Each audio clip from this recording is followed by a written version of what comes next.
नमस्कार दोस्तों, मैं आपका स्वागत करता हूं affair of world 28 by Ayush Gautam. आप सब सही पढ़ रहे हैं। आज हम बात करेंगे एक बहुत ही महत्वपूर्ण और बहुत ही संवेदनशील विषय पे, जिसमें डोनाल्ड ट्रंप ने दावा किया है कि इजराइल और हमास ने गाजा शांति समझौते की पहली फेज पर सहमति दे दी है। इसका मतलब क्या है, इसके क्या निष्कर्ष हैं, और इससे पूरी कहानी समझेंगे और बात करेंगे क्या हो सकता है और क्या होने वाला है। चलिए शुरू करते हैं। सबसे पहले थोड़ा कॉन्टेक्स्ट देखना ज़रूरी है।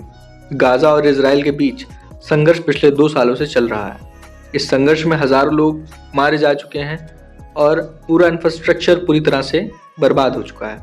आज हम जानेंगे कि भारी कष्ट झेलना और उसको महसूस करना क्या होता है। इजराइल ने हमास को आतंकवादी संगठन माना है और हमास गाजा पर नियंत्रण रखता है। इस लड़ाई में दोनों ओर से बहुत बड़े बड़े दांव लगे हैं: सुरक्षा, कब्जा, मानवीय सहायता, राजनीतिक नियंत्रण आदि।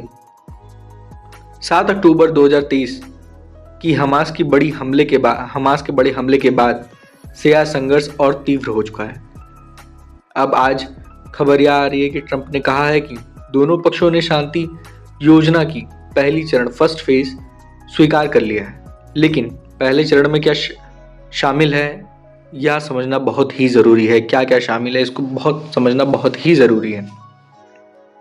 डोनाल्ड ट्रंप ने अपनी सोशल मीडिया पोस्ट ट्रुथ पर कहा है, I am very proud to announce that Israel and Hamas have both signed off and first phase of our peace plan. This means that lot of the hostages will be released very soon and Israel will withdraw their troops to an agreed upon line.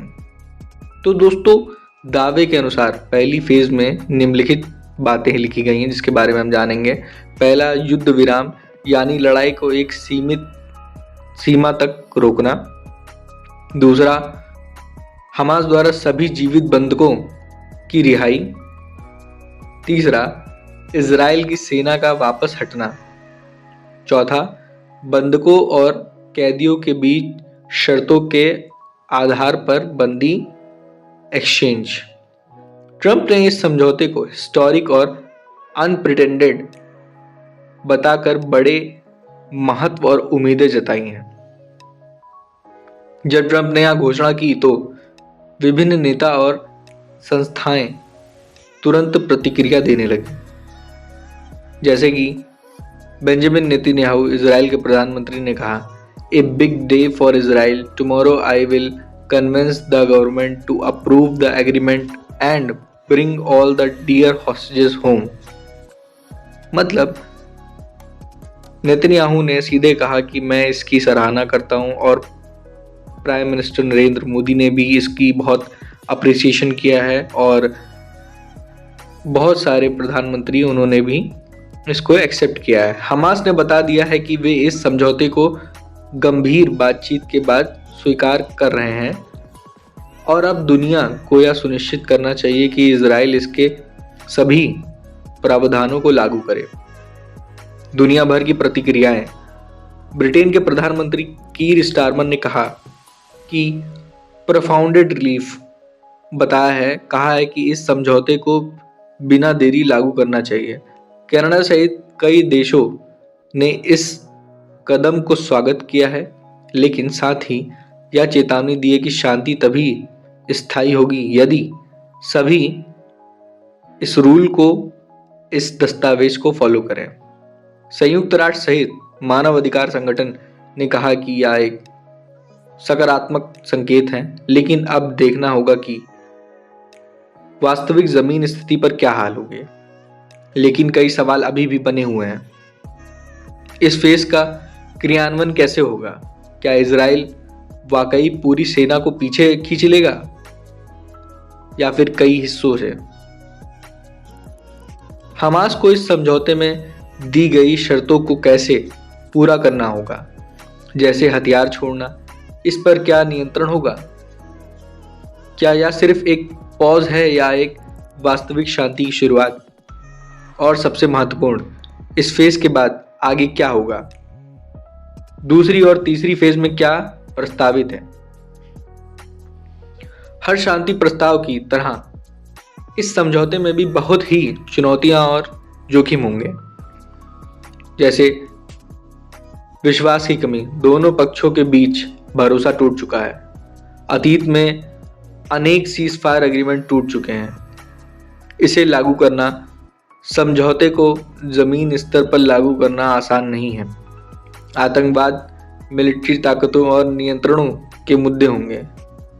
हथियारों का नियंत्रण, यदि Hamas को हथियार छोड़ने को कहा जाए तो किस तरह से यह सुनिश्चित किया जा सकता है कि हथियार वह फिर नहीं उठाएगा। मानवीय सहायता, गाजा में आज पानी, बिजली, चिकित्सा, भोजन आदि की भारी कमी है। समझौते के मुताबिक रोक लगी हो सकती है या बाधाएं आ सकती हैं। दूसरी और तीसरी चरण मतलब फ्यूचर फेजेस, पहली फेज की शुरुआत है, लेकिन स्थायी शांति के लिए आगे ठोस प्रस्ताव और क्रियान्वयन होना चाहिए। रणनीति और राजनीतिक तनाव, इजराइल, हमास, क्षेत्रीय देश और राष्ट्रीय शक्तियां इस समझौते की दिशा और प्रभावी कर सकती हैं। यह समय बताएगा कि क्या ये दावे सच साबित होंगे या सिर्फ एक कूटनीतिक प्रोपेगेंडा है। लेकिन जनता, विशेषकर गाजा की जनता को फौरन राहत चाहिए और यह पहला संकेत हो सकता है। तो दोस्तों, ट्रंप का दावा अगर सच ठहरे तो यह गाजा के लिए बहुत ही इंपॉर्टेंट होगा और गाजा की भलाई के लिए भी। आपको ये वीडियो कैसा लगा? इस वीडियो को लाइक कीजिए, शेयर कीजिए और सब्सक्राइब करना मत भूलिएगा और ज़्यादा से ज़्यादा लोगों तक ये वीडियो पहुंचाइए, बिकॉज गाजा के लोगों की एज वेल एज मानवता की बहुत बड़ी जीत होगी। Thank you so much. मिलते हैं आप सबको नए वीडियो में। बाय बाय, टाटा, नमस्ते।